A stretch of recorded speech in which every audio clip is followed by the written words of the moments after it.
Pastor, assim, ó, a gente vai voltar nas conversas, mas eu tive que anotar porque ultimamente eu tô meio esquecido. Certo. Você me falou antes que a igreja de vocês é baseado em Paulo. Isso. Por quê? Porque Pode contar a história, Isso, tá? nós acreditamos pela Bíblia Sagrada. Tudo que eu vou te relatar agora é baseado em escritura, baseado em fontes históricas, Certo.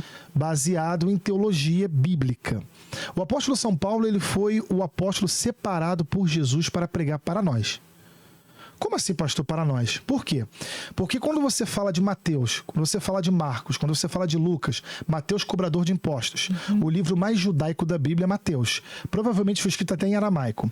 João, a qual Jesus coloca a sua cabeça no seu colo. João, o amado, foi o único que morreu de velhice na Bíblia Sagrada. Lucas, Mateus, Marcos, Lucas e João. Na verdade, essas biografias de Jesus, eles não são o evangelho verdadeiro. Eles são livros históricos. Eles contam a história de Jesus com o povo judeu. Quando você lê Mateus, você lê Marcos, você lê Lucas e um pouco de João, são chamados de livros sinóticos. João nem tanto, mas Mateus, Marcos e Lucas são sinóticos. O que significa isso? Paralelismo. Eles são quase iguais. Há um paralelo entre eles. Você pode ler na sua Bíblia aí, no celular, falar da pescaria, falar da mulher cananeia. São as mesmas histórias. São as mesmas histórias. As mesmas histórias. João, ele fala um pouco mais da divindade de Cristo. Então, esses evangelhos, que no original grego koiné, que é o grego moderno, que foi um grego mais rústico, que foi escrito no Novo Testamento, não é evangelho. Está escrito boas novas, boas notícias. O verdadeiro evangelho para o povo gentio. Vamos esclarecer o que é gentio. Todo aquele que não é judeu. Você é judeu? Você não é. Eu sou judeu? Não é. Então, quem pregou para o povo judeu foi Paulo. Então, Paulo, ele prega para civilizações, para nações que não são de origem de Israel. É claro que ele teve contato com o povo judeu, mas o evangelho dele não foi para o povo judeu. Para o povo judeu foi Mateus, Marcos, Lucas e João. Eu sei que às vezes tem até pessoas aí, nossos irmãos pastores de outras igrejas, que não concordam muito com isso porque não tem essa revelação da graça de Deus. Porque realmente você tem que ir a fundo nas escrituras e nos originais. Por isso que nós pregamos as cartas de Paulo. Porque eu não estou pregando para judeu dentro da igreja. Eu estou pregando para brasileiros. Porque se eu for pregar para judeu, eu tenho que voltar lá no Antigo Testamento. Vamos deixar a barba grande. Vamos ter que circuncidar todos os homens. Vamos ter que guardar o sábado. Não vamos mais poder comer carne de porco. Vamos ter que se batizar nas águas. Inclusive, o batismo nas águas é um erro crasso. Eu sei que tem até pastores me ouvindo que não podem concordar, mas estamos aqui para debater. Exato. O batismo nas águas é um erro crasso que as igrejas fazem, infelizmente, porque elas estão copiando o que João Batista fez. Quem batiza na água é João Batista. Por isso que o nome dele é Batista. Vem de baptizo no grego, mergulho. Não é Jesus que batiza ninguém.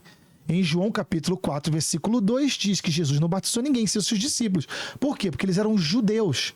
Quem trouxe o batismo foi João, que vivia na tribo chamada Essênios, 24 quilômetros de Jerusalém, de distância, que ficava num sítio arqueológico, hoje é um sítio arqueológico lá nessa região chamada Curã, lá que se fazia os mikvês. Mikvê é batismo, é mergulhar nos tanques. Até hoje, se você conhecer Jerusalém, você vai, essa região distante de Jerusalém, você vai perceber que existem os mikvês lá até hoje. Então os judeus, se eles cumprimentassem uma mulher, eles tinham que se batizar, porque a mulher é impura. Se eles cumprimentassem um gentio, tinham que se batizar, porque eles eram uma raça impura, samaritanos. Todo aquele que não era judeu era impuro. Então ele que tinha o costume de batizar. João Batista sai lá de Curã. Ele sai lá, inclusive em 1948 foi descoberto pergaminhos da Bíblia naquela localidade. É a Bíblia mais antiga que nós temos, é lá do sítio arqueológico de Curã. Foi descoberto lá dentro de vasos, nas cavernas, fragmentos da Bíblia. Então o que acontece? Ele sai e vai para Jerusalém e começa a batizar as pessoas. Jesus aparece. João Batista fala assim, peraí, eu é que tenho que ser batizado por ti, tu vens a mim? Jesus fala, deixa por enquanto, porque a mim me convém cumprir toda a justiça. Então, no livro de Mateus, que é o livro mais judaico do Novo Testamento, lá em Mateus capítulo 3, versículo 11, ele fala isso. João que fala, João da Testemunha de Cristo. Eu vos batizo com água para arrependimento. Quem que falou isso, Colin? Não foi Jesus. Foi João.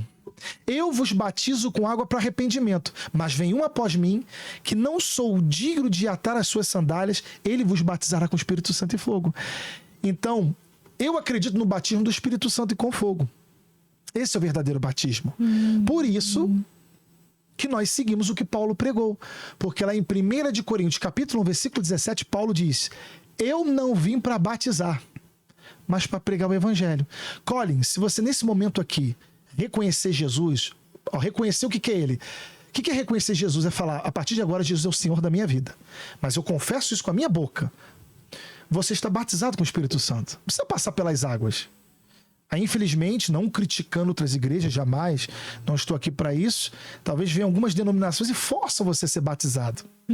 É totalmente desnecessário, porque se eu me batizar, eu tenho que guardar os 613 mandamentos da lei.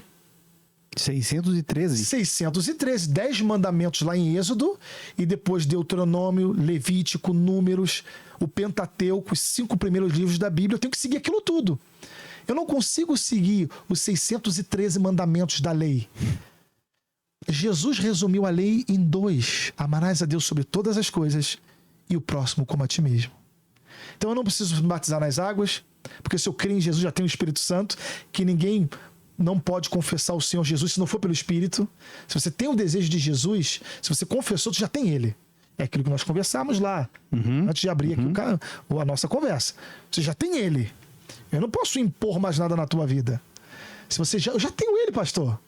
Porque agora, não, você tem que se mergulhar, para provar para as pessoas que você está na igreja. Não, é um erro. É um erro. Mas Jesus disse uma coisa importante, algumas pessoas podem perguntar aqui, tá? Mas Jesus falou assim, ide por todo mundo e batizai. Em nome do Pai, do Filho e do Espírito Santo. Ok, Jesus falou isso, mas não falou para nós, gentios, falou para os judeus. Que no original é tevilá.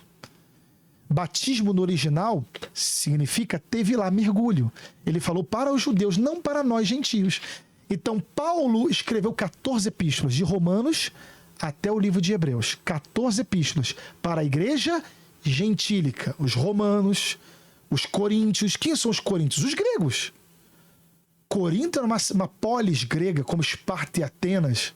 Quando você fala da guerra do Peloponeso, das grandes guerras púnicas de Roma, quando você fala das guerras, as guerras dos Medos e da Grécia Antiga, foram formados na Grécia Antiga as cidades-estados. Esparta, Tebas, Corinto. É ali que Paulo pregou o evangelho, em Corinto.